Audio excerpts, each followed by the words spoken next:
अस्सलाम वालेकुम जी फ्रेंड्स। आज का जो हमारा टॉपिक है वो है gradient of scalar field. Okay, तो हम लोगों ने एक सीरीज़ स्टार्ट की हुई है मैकेनिक्स की बीएस लेवल की। तो इस सीरीज़ में आज का लेक्चर है वो लेक्चर नंबर 2 का जो बी पार्ट है ग्रेडियंट ऑफ स्केलर फील्ड, ये है हमारे पास। ओके, तो आज स्टार्ट करते हैं। बिस्मिल्लाहिर्रहमानिर्रहीम, सल्लल्लाहु अला मुहम्मद सल्लल्लाहु अलैहि व आलिहि वसल्लम। सबसे पहले डेफिनेशन देखते हैं।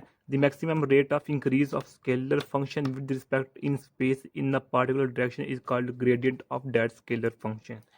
यानी कि जो मेरे पास ग्रेडियंट होता है स्केलर फील्ड का, सबसे पहले हमें ये पता होना चाहिए कि जो मेरे पास स्केलर फील्ड होता क्या है। तो फील्ड की स्पेसिफिक रीजन में हर जो पॉइंट होता है उसकी जो कुछ ना कुछ फिजिकल प्रॉपर्टी रखता होता है, तो उसको हम फील्ड का नाम देते हैं। तो स्केलर फील्ड यानी कि जो हमारे पास सिर्फ मैग्नीट्यूड रखती है, मैं ऐसी फील्ड जिसमें सिर्फ हम मैग्नीट्यूड को डिस्कस करते हैं, हम स्केलर फील्ड आ जाते हैं। इस पर मैं बकाया तौर पर ए पार्ट स्केलर वेक्टर फील्ड पर बात हमने की हुई है लास्ट वीडियो में, आप वो देख सकते हैं। ओके, तो अब ग्रेडियंट क्या है? तो ग्रेडियंट में हम उसकी मैग्नीट्यूड को भी और एज वेल एज उसकी डायरेक्शन को भी स्टडी करते हैं। यानी कि maximum rate of increase of scalar function with respect in space in a particular direction is called gradient of that scalar function. Okay, अब इसको हम एक एग्जांपल की समझने की कोशिश करते हैं। जो मशहूर एग्जांपल है इसकी वो यही है कि हमारे पास सपोज करें हमारे पास क्या है, ये एक रूम है। ओके, तो इस रूम में हमारे पास क्या है, पार्टिकल्स हैं। ओके, ये पूरे रूम में जो पार्टिकल्स हैं वो पड़े हुए हैं। यदि तो अब इस ये पॉइंट सपोज करें, ये पॉइंट हमारे पास ए है, ये पॉइंट बी है हमारे पास, ये पॉइंट हमारे पास सी है, ये पॉइंट हमारे पास क्या है, डी है, ये पॉइंट हमारे पास क्या है, ई है। ओके, तो हर पॉइंट कुछ ना कुछ टेम्परेचर रखता है। इस पॉइंट का टेम्परेचर कुछ और होगा, इस पॉइंट का टेम्परेचर कुछ और होगा, यानी कि ऑलमोस्ट मिलते जुलते होंगे लेकिन डिफरेंस लाजमी मौजूद होगा। ओके, तो अब अगर हम चाहें कि इस ग्रेडियंट, इस फील्ड जो मेरे पास ये रीजन है, जो फील्ड है स्केलर फील्ड है, इसका जब हम ग्रेडियंट मालूम करना चाह रहे हैं, तो ग्रेडियंट किस फॉर्म में होगा कि वो डायरेक्ट कर देगा डायरेक्शन को।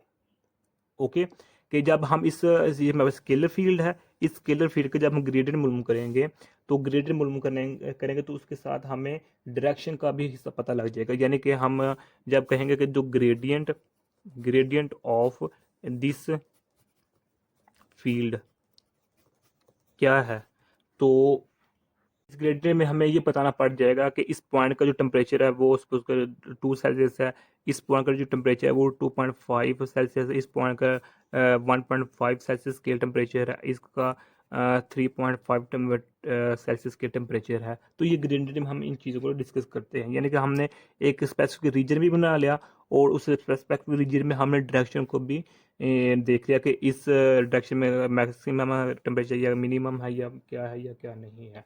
तो सिंपल फार्म में इसकी को मैं इक्वेशन की फॉर्म लिखना चाहूँ तो मैं ये लिख सकता हूँ, मेरे पास स्केलर फील्ड है इसका। तो इसका अगर हम मैं लेना चाहूँ क्या, कि ग्रेडियंट, क्या लेना चाहूँ, ग्रेडियंट लेना चाहूँ। ग्रेडियंट को इस तरह भी लिख सकता हूँ या इसको मैं इस तरह भी लिख सकता हूँ। ओके, ये एस क्या है, मेरे पास स्केलर फील्ड है। ओके, तो इसको मैं इसके इस तरह लिख सकता हूँ, partial derivative with respect to S. Okay, unit Y, तो partial with respect to Y J plus partial with respect to G, तो एक्स वाई जी, तो मेरे पास की रिडक्शन होगी। ओके, तो जो मेरे पास ये मेरे पास चीज़ है, ये मेरे पास यूनिट वेक्टर होते हैं। तो अब देखिए हमारे मैग्नीट्यूड भी आ चुकी है और डायरेक्शन भी आ चुकी है। तो इसलिए हम कहते हैं कि the maximum rate of increase of scalar function with respect to in space in a particular direction is called gradient of a that scalar function. इसकी और एक और एग्जांपल लेते हैं कि सपोज करें हमारे पास की फंक्शन है कि हमारे पास एक फंक्शन है, वो हमारे पास फंक्शन क्या है, एफ है एक्स वाई जी, मेरे पास क्या फंक्शन है। तो अगर इसका हम ग्रेडियंट मालूम करना चाहें तो ग्रेडियंट हमारे पास किस तरह होगा, ग्रेडियंट में पास फंक्शन एफ होगा, वो किसके इक्वल होगा, partial derivative with respect to x. तो इधर फंक्शन आ जाएगा एक्स वाई जी, तो ये यूनिट ब्रैकेट। तो similarly partial derivative with Y X Y G, तो partial derivative with respect to G, तो फंक्शन आ जाएगा एक्स वाई जी, तो ये की डायरेक्शन आ जाएगा, जी एक्सिस आ जाएगा। तो इसका जो आंसर होगा वो हम जानते हैं कि वाई जी होगा, तो इसका जो आंसर होगा वो एक्स जी होगा, तो इसका जो आंसर होगा वो एक्स वाई होगा। ओके, वो कैसे? ये with respect to x axis है, तो ये सिर्फ ये एक्स एक्सिस के साथ जो मेरे पास होगा इसके साथ कंबाइन रिलेट करेगा, तो इसका जो आंसर होगा वो 1 रहेगा, तो बाकी बात ये टर्म बचेगी वाई और जी की। ये वाई एक्सिस है तो वाई एक्सिस के साथ मिल जाएगा, तो मेरे पास एक्स और जी रह जाएगा। सिमिलर ये जी है तो जी बाकी एक्स वाई रह जाएगा। तो ये इसकी एक और एग्जाम्पल थी। इसके अलावा अगर इसका बात करें कि जो हमारे पास ग्रेडियंट होता है, ये स्टीपेस्ट, जो हमारे पास स्टीपेस्ट वे होता है या स्टीपेस्ट असेंट होता है, उसको डिफाइन करता है। वो किस तरह के, सपोज करें हमारे पास ये हमारे पास पहाड़ है, ओके, ये ज़मीन है, तो ये हमारे पास पहाड़ है, ओके, ये हमारे पास क्या है, अर्थ है। तो ये इस पहाड़ से आने के एक ये रास्ता है, बिल्कुल एक ये रास्ता है, एक ये रास्ता है। तो जो हमारे पास ग्रेडियंट होता है वो कहता है कि जो हमारे पास स्टीपेस्ट यानी कि जो शॉर्टेस्ट रास्ता है उसको फाइंड करता है। ओके, ग्रेडियंट डन हो गया। यानी कि इसको हम एक और एग्जाम्पल समझ सकते हैं उस तरह। सपोज करें हमारे पास ये एक जो मर्जी समझ लें, ओके, तो ये मेरे पास पॉइंट ए है, ये पॉइंट बी है। अब पॉइंट ए से पॉइंट बी की तरफ हम इस तरह भी आ सकते हैं, ओके, या फिर हम इस तरह घूम फिर कर भी आ सकते हैं। तो इसमें से जो शॉर्टेस्ट स्टीपेस्ट रास्ता क्या है वो डायरेक्ट है, ये वाला। यहाँ जो रास्ता ए है ये रास्ता बी है, तो रास्ते बी में जो वे बी है, यहाँ के सेकंड जो रास्ता है वो है, पहुँच तो जाएंगे पॉइंट ए से पॉइंट बी की तरफ, हम पहुँच तो जाएंगे लेकिन टाइम ज़्यादा लगेगा। लेकिन जो ग्रेडियंट होता है वो स्टीपेस्ट असेंट को हमें फाइंड करने के लिए हम यूज़ करते हैं। ओके हो गया। मैंने ये देखिए डेफिनेशन लिखा हुआ है कि पार्टिकुलर डायरेक्शन, कि हमें जो हमारे पास होता है ये एक मखसूस डायरेक्शन में जो हमारे पास होता है उसमें हम फॉलो करते हैं इसके। ओके, तो अब देखें इसमें क्या है, जैसा जो हमारे पास होगा रेडियस इंक्रीज होगा, वैसे हमारे पास जो टाइम होगा वो कम लगेगा। मैंने क्या कहा कि जैसे हमारा जो हमारे पास यानी कि जो मेरे पास टी है इनवर्सली प्रोपोर्शनल है डेल्टा आर के, कि जैसा हमारा जो रेडियस डिस्टेंस ज़्यादा होगा हमें वैसा ही जो हमारे पास होगा टाइम कम लगेगा। अगर हमारे पास रेडियस कम है तो टाइम ज़्यादा लगेगा, अगर रेडियस ज़्यादा है तो टाइम जो हमारे पास होगा वो कम लगेगा। यानी कि इनवर्सली प्रोपोर्शनल है इन दोनों के दरमियान। इसको देखते हुए हम अगेन डेफिनेशन पर आते हैं कि जो हमारे पास maximum rate of increase of scalar function, जो हमारे पास स्केलर फंक्शन के जो हमारे पास ग्रेडियंट होता है ये स्टडी करता है, किस चीज़ को स्टडी करता है, स्केलर फंक्शन के मैक्सिमम रेट ऑफ चेंज को। तो मैक्सिमम रेट ऑफ चेंज कब होगा, जब हमारे पास रेडियस कम होगा। अगर रेडियस हमारे पास कम होता तो इसमें चेंज ज़्यादा होगा। ओके, तो अगर रेडियस ही ज़्यादा है तो इसमें जो चेंजिंग वो कम होगी।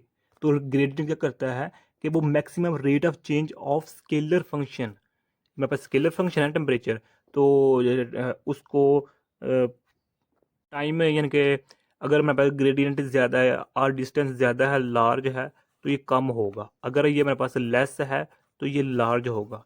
तो ये हमारे पास जो होता है ग्रेडियंट ये ज़्यादा ही चेंजिंग को स्टडी करने के लिए हम यूज़ करते हैं।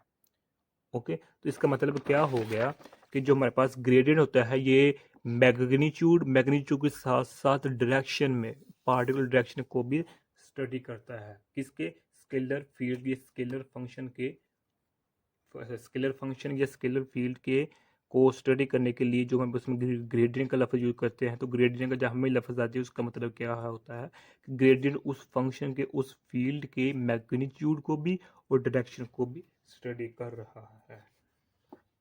तो अब अगर इसके हमें एक एग्जांपल लेना चाहें कि हमारे पास सपोज करें हमारे पास एक फंक्शन है, इसमें एक्स एक्सिस में और वाई एक्सिस में, यानी प्लेन में हमारे पास एक्स वाई प्लेन में हमारे पास एक फंक्शन है, वो है 3x + 5y।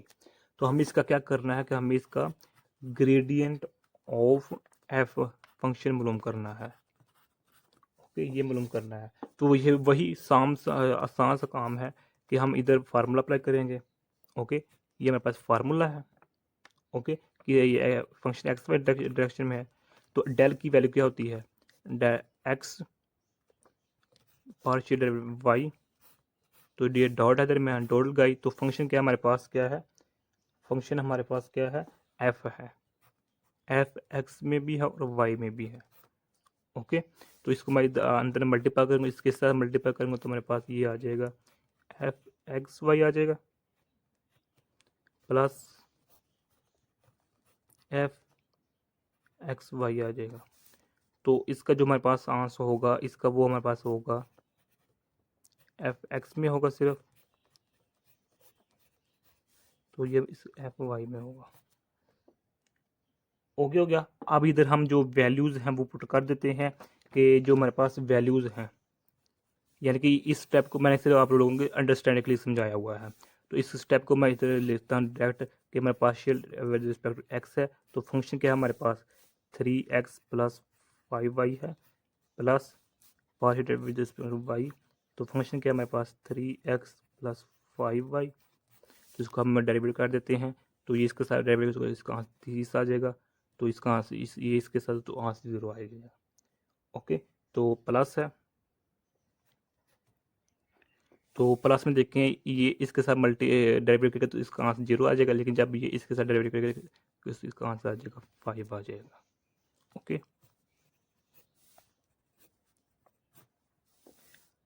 तो ये आज का हमारा इतना सा टॉपिक था। जज़ाकल्लाहु खैर। अस्सलाम वालेकुम व रहमतुल्लाहि व बरकातुहू।